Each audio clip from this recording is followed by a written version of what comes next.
But what we do, and this is, if you take note to anything that I say in this whole thing, make the claim.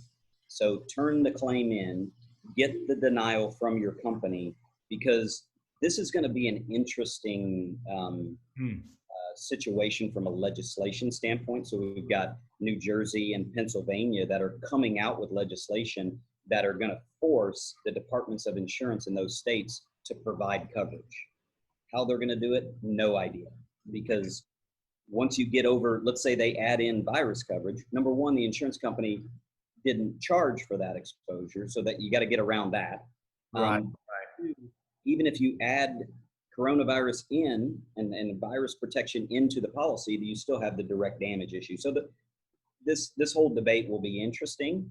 But what you don't want to get into is a late reporting notice claim. So let's say the legislation comes out in 2 years, you lost a few $100,000, but you never turned it in because either your agent possibly, or maybe even the carrier. We had carriers telling us, tell your customers there's no coverage, so don't even worry about turning in a claim.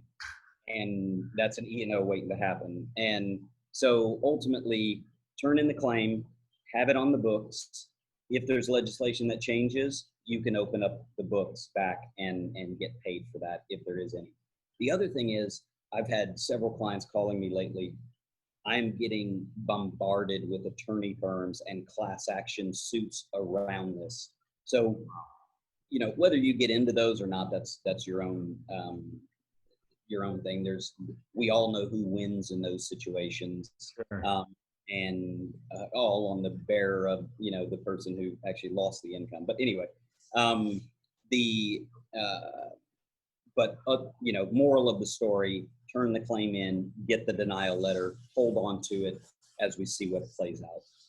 That's huge. That's really strategic advice, because I don't think anyone would think to just go ahead and make that claim, even though there's not, quote unquote, coverage for that right now, because, hey, there may be some things that are changing down the turnpike, and you have an opportunity to go back to that then. So that's huge. It's massive. Thanks for sharing that.